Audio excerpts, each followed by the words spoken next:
यीशु द्वारा कोढ़ से पीड़ित व्यक्ति को चंगाई।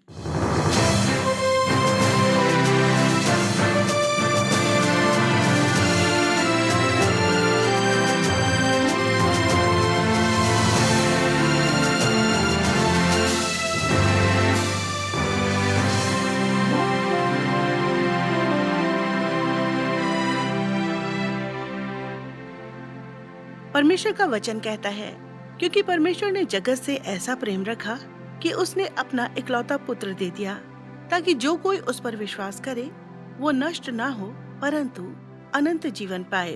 प्रिय श्रोताओ, आज की कहानी में आपका फिर से हार्दिक स्वागत है। जब यीशु गलील के बहुत सारे नगरों में लोगों को शिक्षा दे रहे थे, तब बहुत से लोग उसे सुनने के लिए आया करते थे। वो लोग अपने बीमार सगे संबंधियों को यीशु मसीह के पास लाया करते थे, जो अलग अलग प्रकार की बीमारियों से पीड़ित होते थे। यीशु इन सब लोगों के बीच में कार्य किया करते थे और हर प्रकार की बीमारियों से उन्हें चंगा किया करते थे। कई बार तो यीशु केवल छूने मात्र से और कहने के द्वारा ही बहुत से लोगों को चंगाई दिया करते थे। कोढ़ की बीमारी के बारे में आपका क्या कहना है? क्या यीशु ऐसे व्यक्ति को चंगा कर सकते हैं जो कोढ़ की भयंकर बीमारी से पीड़ित है? तो आइए सुनते हैं कहानी यीशु की, जिसका शीर्षक है यीशु द्वारा कोढ़ से पीड़ित व्यक्ति को चंगाई।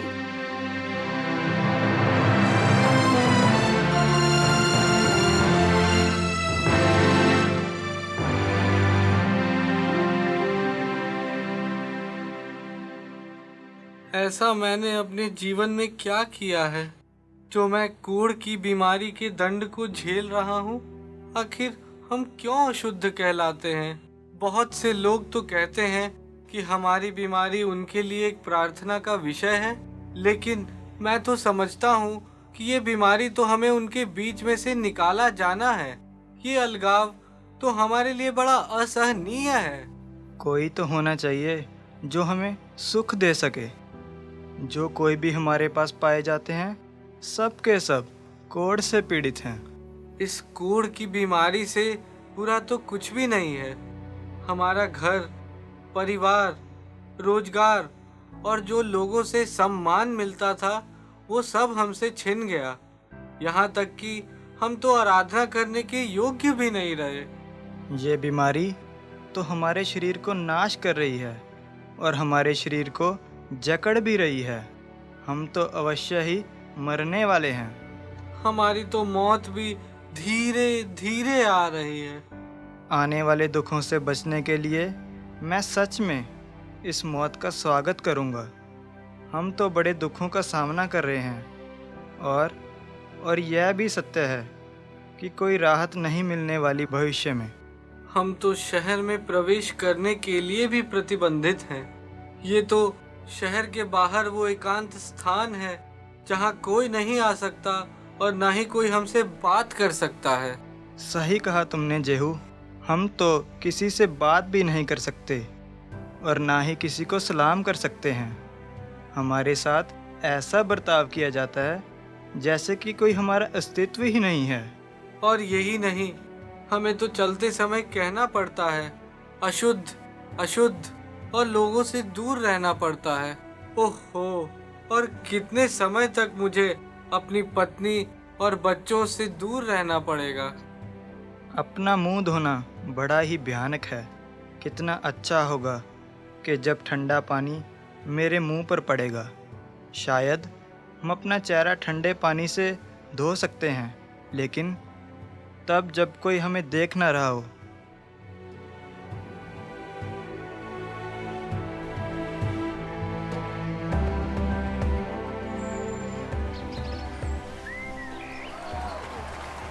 ये मैं क्या सुन रहा हूँ? मैं नहीं जानता। लोगों की भीड़ की आवाज़ आ रही है, लेकिन क्यों ये लोग पहाड़ पर शोर कर रहे हैं?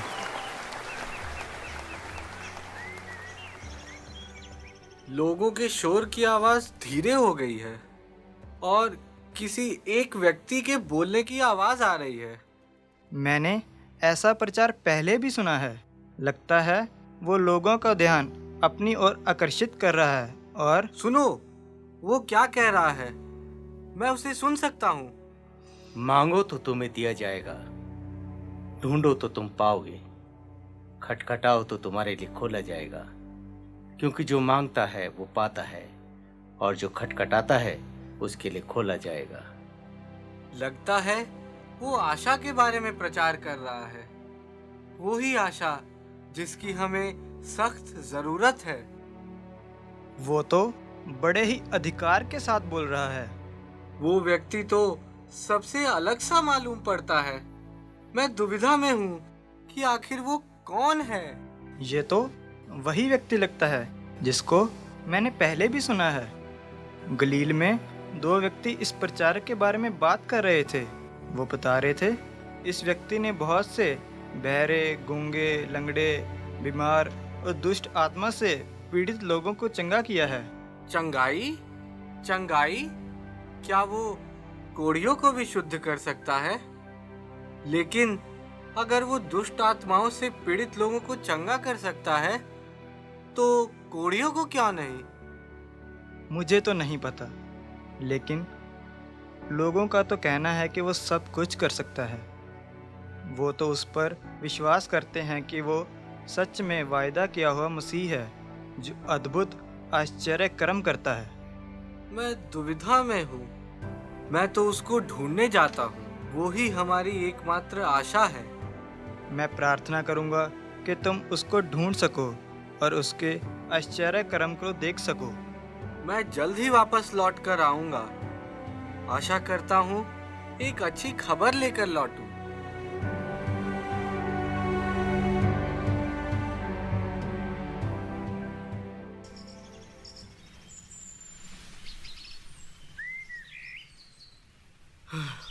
हे गुरु, क्या यहाँ कोई व्यक्ति है जो चमत्कार करता है, जिसके विषय में बहुत से लोग चर्चा कर रहे हैं, जो बीमारियों को ठीक कर सकता है? हाँ, वो यीशु है जो सब प्रकार की बीमारियों को ठीक कर सकता है। क्या वो कोढ़ की बीमारी को भी ठीक कर सकता है? तुम क्या सोचते हो कि वो मेरे इन भयानक घावों को ठीक कर सकता है? हाँ बिल्कुल, वो परमेश्वर का भेजा हुआ मसीह है। वो सब कुछ कर सकता है। क्या तुम कोढ़ से पीड़ित हो? तुम्हें तो यहाँ नहीं होना चाहिए।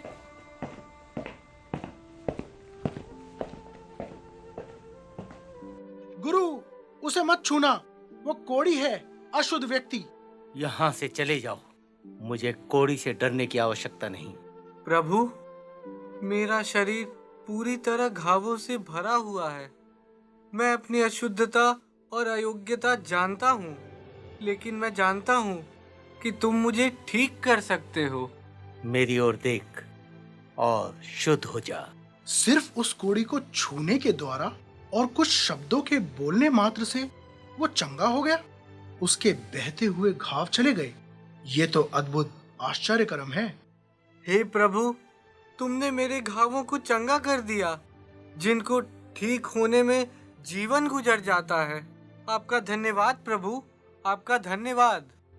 मैं तुझसे कहता हूँ, जो भी तेरे जीवन में हुआ है किसी से ना कहना। प्रभु, किसी से भी नहीं? नहीं, किसी से भी नहीं, बजाय इसके कि अपने आप को जाकर याजक को दिखा और मूसा की व्यवस्था के अनुसार बलिदान चढ़ा। मैं शुद्ध हो गया। अब मैं लोगों की दृष्टि में त्यागा हुआ नहीं हूँ, और ना ही लोग मेरे साथ बुरा बर्ताव करेंगे। मैं जाकर दूसरे कोढ़ियों को भी बताऊंगा।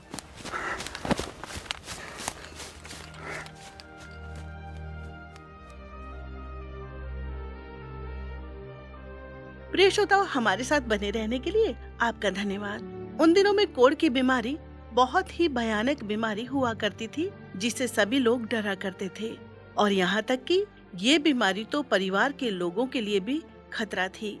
इस बीमारी से मनुष्य पीड़ा से धीरे धीरे मरता था। जयहू ऐसा व्यक्ति था जिसको ये आशा थी कि वो इस बीमारी से ठीक हो जाएगा, और केवल यीशु मसीह ही उसको इस बीमारी से ठीक कर सकते हैं। उसने यीशु को तुरंत ही खोज लिया और इस भयानक बीमारी से चंगाई प्राप्त कर ली। आगे क्या होता है, आइए सुनते हैं नाटक के शेष भाग में।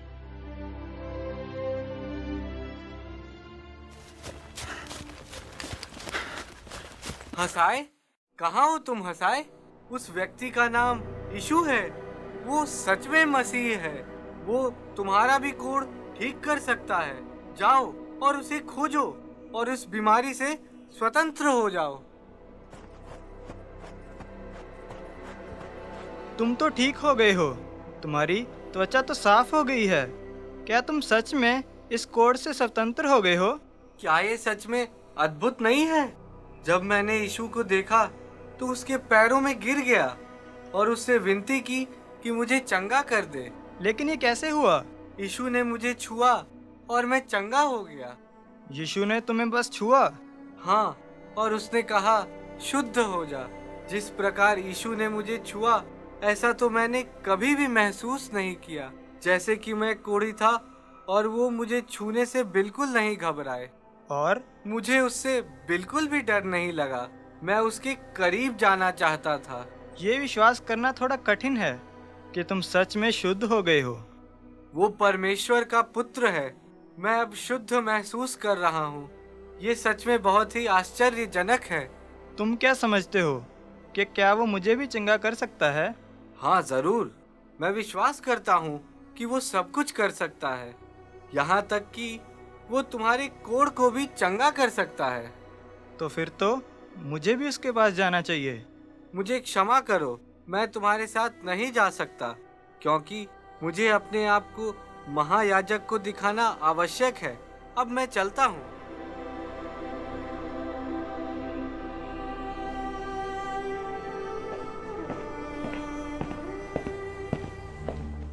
नमस्कार योएल महायाजक।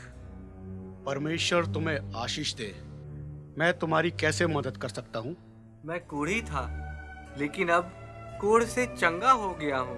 मैं आपको दिखाने आया हूँ और आपसे प्रमाणित कराने आया हूँ कि मैं अब कोढ़ी नहीं हूँ। तुम इतनी जल्दी कोढ़ से कैसे ठीक हो सकते हो? यीशु ने मुझे छुआ और कहा शुद्ध हो जा, और वो भयानक घाव तुरंत साफ हो गए। मैं सच कह रहा हूँ, यही हुआ था। तुम निश्चय इस बात को कह रहे हो कि यीशु ने तुम्हें ठीक किया है? हाँ, मैं पूरे विश्वास के साथ कह सकता हूँ कि यीशु ने ही मुझे चंगा किया है। क्या कोढ़ को ठीक होने में समय लगता है? ये बीमारी एक दिन में ठीक नहीं हो सकती। जो निर्देश परमेश्वर ने मूसा को दिया था वो ये था कि कोढ़ से पीड़ित जब भी ठीक होता है तो उसे समाज में फिर से रहने के लिए सभी संस्कारों का पालन करना होता है। ये वैसे ही होना चाहिए जो आज्ञा परमेश्वर ने मूसा को दी थी। यीशु ने ही मुझसे कहा कि जाकर याजक को दिखाओ, और मैं मसीह की आज्ञा का पालन कर रहा हूँ। तुमने तो सिर्फ एक ही स्तर पूरा किया है, और जैसे कि मैंने तुम्हें जांचा, तुम में तो कोढ़ का नाम और निशान ही नहीं। परमेश्वर के पवित्र नाम की महिमा हो। अब तुम परमेश्वर को अपने शुद्ध होने के लिए बलिदान चढ़ा सकते हो। कल फिर वापस आना, क्योंकि तुम्हारे शुद्ध करने की रीति के लिए मुझे कुछ चीजों की आवश्यकता होगी। आपका बहुत बहुत धन्यवाद हो। परमेश्वर तुम्हें आशीष दे।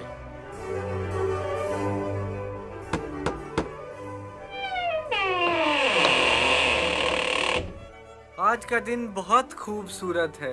आप कैसे हैं? हाँ, आज का दिन बहुत खूबसूरत है। शुद्ध करने के लिए सभी चीजें तैयार हैं। अब 2 कबूतरों की आवश्यकता है शुद्धिकरण के लिए। थोड़ा समय लगेगा इन सब बातों को पूरा करने के लिए। तुम आराम से बैठ जाओ।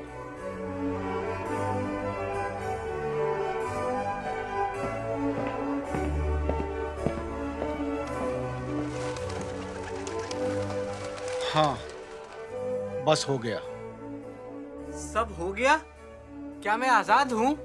नहीं, मुझे तुम पर बलि किए हुए पक्षी का लहू छिड़कना जरूरी है, और वो जार बचे हुए लहू के साथ तोड़ना है, और इनमें से एक पक्षी को आजाद कर उड़ाना है। हाँ, ये सब हो गया। अब तुम घर जा सकते हो। अपने कपड़ों को धोना, अपने बालों को साफ करना और नहा लेना।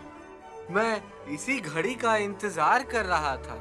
8वें दिन फिर वापस आना, और एक मेमना भी साथ ले आना जिसमें कोई खोट ना हो, ताकि उसको तुम्हारे पापों के लिए बलि किया जाए। हाँ, मैं 8वें दिन वापस आऊंगा।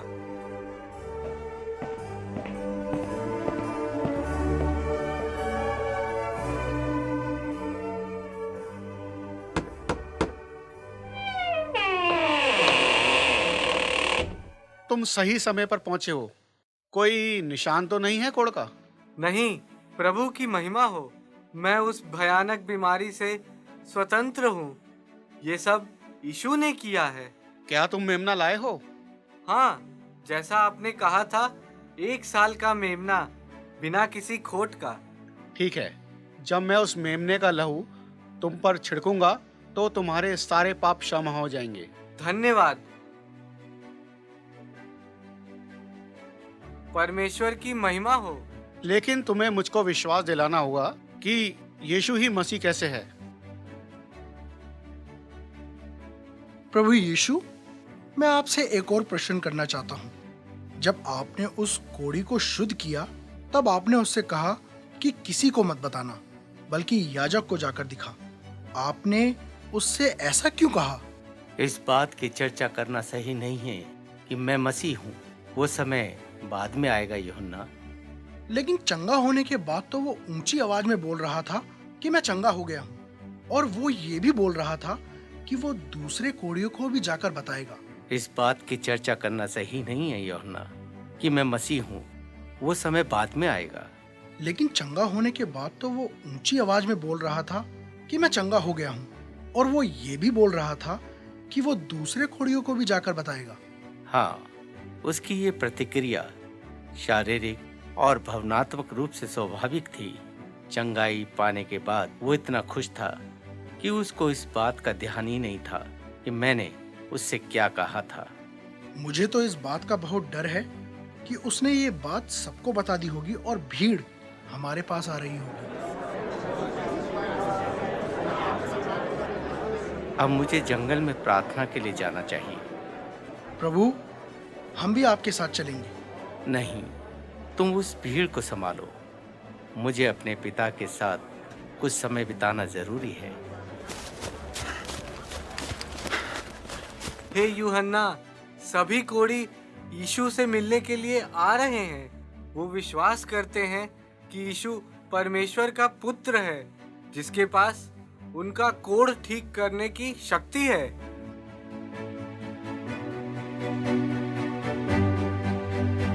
श्रोताओ, कोढ़ एक प्रकार की भयानक बीमारी थी जो एक मनुष्य के लिए आशाहीन थी।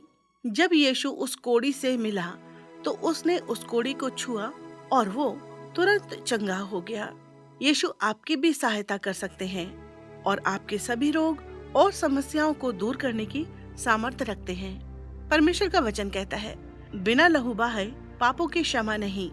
यीशु हमारे पापों के लिए क्रूस पर मरा, वो हमारी जगह मरा। संत पौलुस ने कहा, पवित्र वचन के अनुसार यीशु हमारे पापों के लिए मरा, गाड़ा गया और तीसरे दिन मुर्दों में से जी भी उठा। वो कब्र में नहीं रह सका, बल्कि हमेशा के लिए मरे हुओं में से जी उठा। अब मैं एक छोटी सी प्रार्थना करने जा रही हूँ। इस प्रार्थना को ध्यान पूर्वक सुनिए और अपनी व्यक्तिगत प्रार्थना बना लीजिए तथा इसे प्रतिदिन दोहराइए। आइए प्रार्थना करें। प्यारे परमेश्वर, मैं विश्वास करती हूँ कि मैं अपने आप को नहीं बचा सकती। धन्यवाद कि यीशु मेरे पापों के लिए मरा। धन्यवाद कि यीशु ने मेरे सारे पाप अपने ऊपर ले लिए। धन्यवाद कि यीशु हमेशा के लिए मरे हुओं में से जी उठा। आमीन। परमेश्वर आपको बहुत से आशीष दे।